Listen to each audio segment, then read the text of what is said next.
A December to remember. It was a cold December morning in the city of Lagos.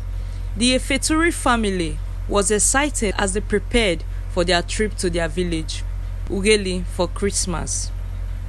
Mr. Efeturi, his wife Mrs. Faith, and their two children, Oke and Kome, had been looking forward to this trip for weeks. As they packed their bags and loaded their car, Oke, who was 12 years old, seems a bit worried. She had been having strange dreams and feelings for days, and she couldn't shake off the feeling that something bad was going to happen.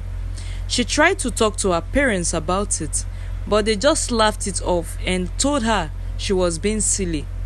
"Okay, you are just being paranoid," her mother said. "We will be fine. We have made this trip many times before." But Oke couldn't shake off the feeling. She had always been a sensitive child, and she often had intuitions about things before they happen. Meanwhile, Mr. Efeturi's uncle, Uncle Ima, was watching the family's preparation with a sinister grin. He had always been jealous of Mr. Efeturi's wealth and success, and he had been planning to get rid of him and take his wealth for himself. Uncle Ima had been waiting for the perfect moment to strike, and he knew that this trip to Ugeli would be the perfect opportunity. As the Efeturi family set off on their journey, Uncle Ima put his plan into action. He made a phone call to one of his accomplices who was waiting along the road to Ugeli.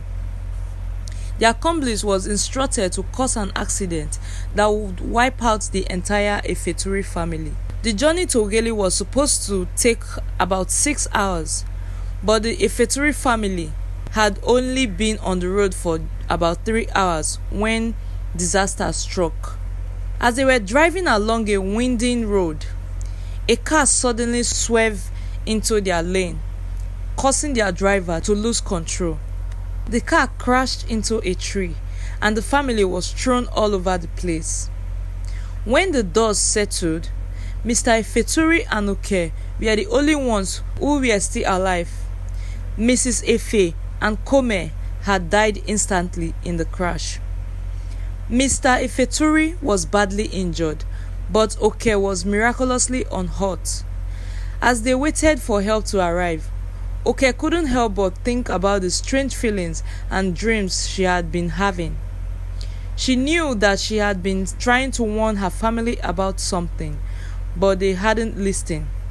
Uncle Ima was waiting anxiously for the news of the accident. When he heard that Mr. Efeturi and Oke had survived, he was furious. His plan had failed, and he knew he would have to face the consequences of his actions. As the news of the accident spread, Uncle Ima knew that he had to act fast. He went to the hospital where Mr. Efeturi and Oke were being treated, pretending to be concerned about their well-being. But as soon as he saw Mr. Efeturi, he burst into tears and confessed to causing the accident.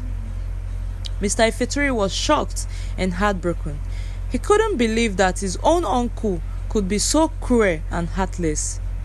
But as he looked at Oke, who was sitting beside him, he knew that he had to be strong for her sake.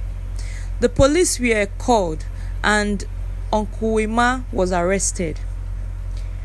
Mr. Efeturi and Oke were left to mourn the loss of their loved ones, but they were also grateful to be alive.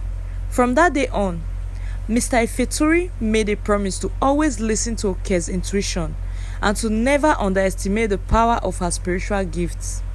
And as for Oke, she knew that she had been given a second chance, and she was determined to use her gifts to help others to always trust her instincts. As they recovered from their physical and emotional wounds, Mr. Efeturi and Oke grew closer than ever before. They realized that they had been given a rare gift, a second chance at life, and they were determined to make the most of it.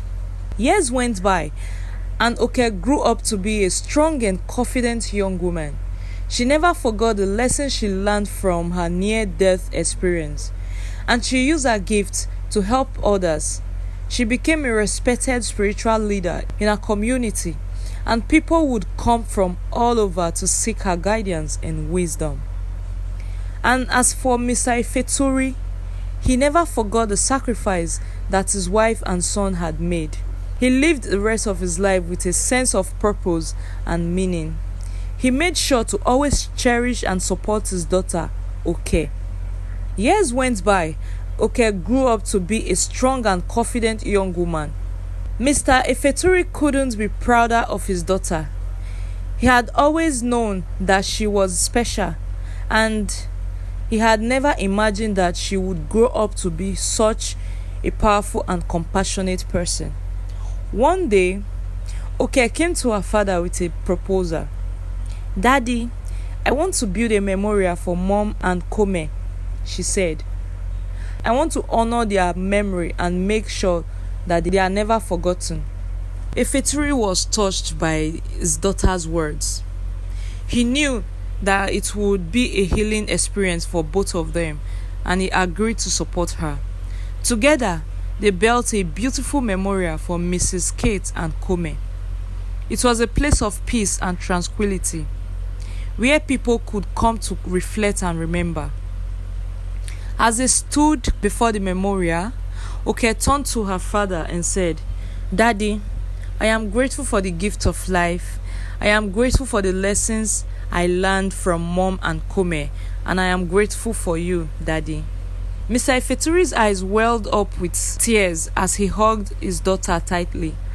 "I am grateful for you too, Oke," he said. "You are my everything." And as they stood there holding each other and remembering their loved ones, they knew that they would always be together no matter what. Thanks for watching. Hope you enjoyed this story.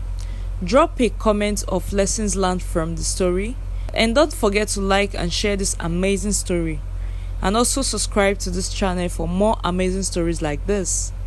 See you in our next video.